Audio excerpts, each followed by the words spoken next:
बिस्मिल्लाहिर्रहमानिर्रहीम। अस्सलाम वालेकुम। मैं सरदानिश अहमद। उम्मीद करता हूँ आप तमाम बच्चे खैरियत से होंगे। अभी मैंने इससे पहले जो लेक्चर रिकॉर्ड करवाया, लेक्चर नंबर 1, उसमें मैंने बहुत ही तरीके से, बहुत ही डिटेल में आप लोगों को समझाया कि देखो जी, हमारे पास चैप्टर नंबर 11 में कौन कौन से टॉपिक्स हैं, और वो हमारा इंट्रोडक्शन लेक्चर था। अगर आप इस लेक्चर को डायरेक्टली देख रहे हैं तो इट्स अ रिक्वेस्ट कि लेक्चर नंबर 11.1 यानी इससे पहले वाली जो रिकॉर्डिंग है उसको ज़रूर देखें। उसके बाद आपको आगे के प्रोसेस समझ में आएंगे। यकीनन आप तमाम बच्चों के पास ये वाली PDF की शीट मौजूद होगी। तमाम के तमाम बच्चों ने डाउनलोड कर ली होगी PDF की शीट यूट्यूब के लिंक से। हमारे पास चैप्टर नंबर 11 में सबसे पहला जो टॉपिक है वो है थर्मल एक्सपेंशन का। अच्छा, इस PDF में मैंने अच्छी चीज़ क्या की है, सारे न्यूमेरिकल्स के फार्मूलाज भी आपको लिख के दे दिए हैं। बट आइए हम अपना सबसे पहला टॉपिक स्टार्ट कर रहे हैं, थर्मल एक्सपेंशन। ये हमारा टॉपिक नंबर 1 है और टॉपिक नंबर 1 जिसका नाम है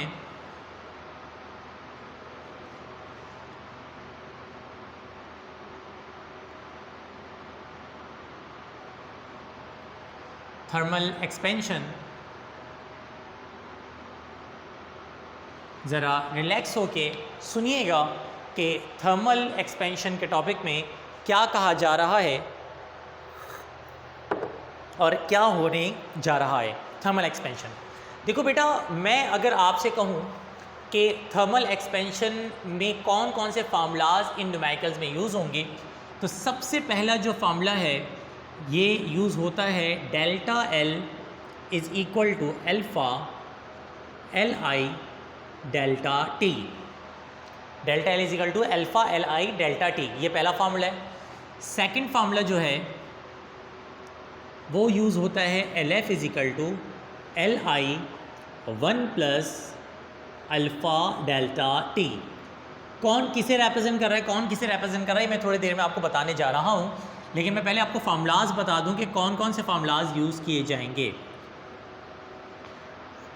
तीसरा फार्मूला जो यूज़ होता है वो होता है delta V is equal to beta VI delta T। And the fourth one formula is VF is equal to VI 1 plus beta delta T। Fifth number पे जो फार्मूला यूज़ होगा वो होता है VI is equal to 4/3 pi RI cube. And the last one formula is beta is equal to 3 alpha. आप कहेंगे okay sir, हम आपकी रेस्पेक्ट, आपकी इज़्ज़त में चुप करके सुन तो रहे हैं, बट कौन किसे रिप्रेजेंट कर रहा है इसे थोड़ा सा ब्रीफ कर दीजिएगा। देखो मसला क्या है, यहाँ पे ये जितने भी मैंने आपके सामने अदब से फार्मूलाज लिख के दिए हैं, ये सारे फार्मूलाज याद रखिएगा थर्मल एक्सपेंशन के। अच्छा, थर्मल एक्सपेंशन का टॉपिक जब मैं पढ़ाता हूँ थ्योरी में तो ये पढ़ाता हूँ कि थर्मल एक्सपेंशन दो तरह की होती है, एक होती है लीनियर एक्सपेंशन और एक होती है वॉल्यूम एक्सपेंशन। लीनियर एक्सपेंशन एक ऐसी एक्सपेंशन होती है जो कि लेंथ में आती है, और वॉल्यूम एक्सपेंशन एक ऐसी एक्सपेंशन होती है कि जो वॉल्यूम में आती है। आप कहेंगे बहुत बड़ी बात बताई आपने, आसान कर देता हूँ। लीनियर एक्सपेंशन इस तरह की एक्सपेंशन जो कि लेंथ में आए। फॉर एग्जांपल ये स्केल है, अब इस स्केल में अगर एक्सपेंशन आ रही है तो ये कहलाएगी लीनियर एक्सपेंशन। बिल्कुल इसी तरीके से हमारे पास इमेजिन कर लो कि एक क्यूब है, छक्का चौका खेलते हैं ना, तो वो क्यूब होती है, वो क्या कहते हैं उसको, डाइस कहते हैं ना। तो हमारे पास इस तरह की क्यूब वगैरह की जो एक्सपेंशन होती है इसको कहते हैं क्यूबिकल एक्सपेंशन या फिर वॉल्यूम एक्सपेंशन। अब मसला क्या है कि जहाँ जहाँ L लगा हुआ है ना, जहाँ जहाँ L है वो लीनियर एक्सपेंशन को रिप्रेजेंट कर रहा है, और जहाँ जहाँ V है वो वॉल्यूम एक्सपेंशन को रिप्रेजेंट कर रहा है। फिर से समझो, जहाँ जहाँ L है वो लीनियर एक्सपेंशन को रिप्रेजेंट कर रहा है, और जहाँ जहाँ V है वो वॉल्यूम एक्सपेंशन को रिप्रेजेंट कर रहा है। तो ये तो ओवरऑल बात हो गई हमारे पास लीनियर एक्सपेंशन की और वॉल्यूम एक्सपेंशन की। आप कहेंगे लॉक कर दिया सर, आगे बढ़ें। बेटा यहाँ पे डेल्टा जहाँ पे है ना, डेल्टा वो चेंज को रिप्रेजेंट कर रहा है। अच्छा, अच्छी बात ये है कि मैंने अपनी पीडीएफ में, आप अगर गौर से देखें तो मैंने हर पीडीएफ के साथ चेक कर लें कि मैंने लिख के दे दिया है आगे कि कौन सी चीज़ किसको रिप्रेजेंट कर रही है और किस में गिवन होगी। ठीक है, तो ये मैंने पीडीएफ में आपको लिख के दे दिया है। तो मैं अपनी इतनी ज़्यादा मेहनत अब बोर्ड पे नहीं कर रहा, बल्कि आपको समझाने में कर रहा हूँ। आपने राइट डाउन करना है तो आप पीडीएफ से उसको अपने रजिस्टर में राइट डाउन कर सकते हैं। खैर, पॉइंट पे वापस आओ। अगर बिलफर्ज मैं डेल्टा एल की बात करूँ तो डेल्टा एल रिप्रेजेंट कर रहा है चेंज इन लेंथ को। ठीक है, चेंज इन लेंथ। अल्फ़ा कहलाता है कोफिशिएंट ऑफ लीनियर एक्सपेंशन। और अच्छी बात यह है कि अल्फ़ा और बीटा दोनों हमेशा सेल्सियस इन्वर्स में या फिर केल्विन इन्वर्स में गिवन होंगे। सेल्सियस इन्वर्स में भी हो सकते हैं, केल्विन इन्वर्स में भी हो सकते हैं। सेल्सियस इन्वर्स में अगर होते हैं तो सेल्सियस इन्वर्स में कबूल हैं, और अगर केल्विन इन्वर्स में होते हैं तो केल्विन इन्वर्स में कबूल हैं। आपको दोनों सूरतों में किसी किस्म की जंग करने की ज़रूरत नहीं है कि यार आपने out of the box question क्यों दे दिया। सेल्सियस भी हो सकता है, केल्विन में भी हो सकता है, वरना नॉर्मल तौर पे जब हम न्यूमेरिकल्स करवाते हैं तो वैल्यू अगर सेल्सियस में हो तो हम कहते हैं कि केल्विन में कन्वर्ट करना है, ऐसा ही है। बट इन न्यूमेरिकल्स में हमें वैल्यू को सेल्सियस से केल्विन में कन्वर्ट करने की ज़रूरत नहीं होगी। याद रखिएगा, जब भी डेल्टा टी हो, ये पॉइंट याद रखिएगा, जब भी डेल्टा टी हो यानी चेंज इन टेम्परेचर हो तो कभी भी हम सेल्सियस को केल्विन में कन्वर्ट नहीं करते हैं। आप कहेंगे ठीक है जी।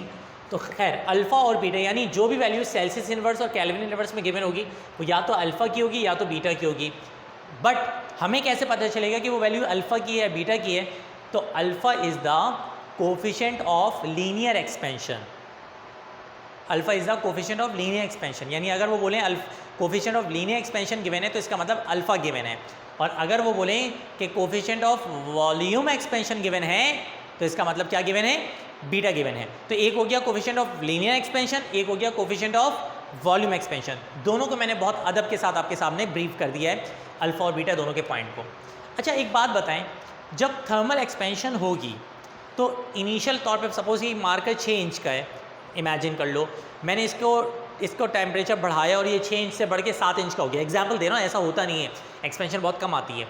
अब 6 इंच का है, 7 इंच का हो गया, तो मैं क्या कहूँगा कि ये जो थर्मल एक्सपेंशन आई है, ये जो थर्मल एक्सपेंशन आई है, इसमें शुरू में लेंथ कितनी थी? 6 इंच की थी या 6 सेंटीमीटर की थी। तो ये जो इनिशियल बेसिस पे लेंथ है ना, उसको कहेंगे आप LI, और जो बाद में हो गई वो होगी LF। यानी शुरू वाली length LI, initial length LI और फाइनल लेंथ LF। तो यहाँ पे आ जाइए, delta L is the change in length, alpha is the coefficient of linear expansion, LI is the initial length and delta T is the change in temperature. फिर से सुन लीजिए, delta T की value आपकी Celsius में भी हो सकती है और केल्विन में भी हो सकती है। सेल्सियस में हो तो सेल्सियस में कबूल, और अगर केल्विन में हो तो केल्विन में भी आप कबूल कर सकते हैं, किसी किस्म का आपको ऑब्जेक्शन नहीं होगा। आगे चलते हैं, LF क्या है? Final length. LI क्या है? Initial length. 1 तो 1 है। Alpha coefficient of linear expansion, delta T change in temperature. Delta V, जैसे delta L change in length था वैसे ही डेल्टा V क्या होगा? Change in volume. बीटा क्या कहलाएगा? Coefficient of volume expansion. VI initial volume, और डेल्टा T क्या कहलाएगा? Change in temperature. अब यहाँ पे आ जाओ, VF is equal to VI 1 plus beta delta T क्या है? देखो, VF is the final volume, VI is the initial volume, 1 तो 1, beta is the coefficient of volume expansion and delta T is the change in temperature. Delta T is the change in temperature. ये हमारे पास delta T का scene हो गया। अब ये वाला formula बड़ा टेक्निकल है। देखो, एक बात याद रखना, RI is the initial radius, RI is the initial radius जो कि डायमीटर का हाफ होता है। कभी कभी किसी न्यूमेरिकल में आपको अगर डायमीटर दे दें तो याद रखना, डायमीटर को डिवाइड बाई 2 करोगे तो क्या आ जाएगा? रेडियस आ जाएगा। सबको पता होगा डायमीटर का आधा क्या होता है? रेडियस होता है। अगर ये समझ में नहीं आ रहा डायमीटर क्या है और रेडियस क्या है, सेकेंड ईयर पढ़ना छोड़ दो, सही है, जाके मैट्रिक क्लास में एडमिशन ले लो। डायमीटर का आधा क्या होता है?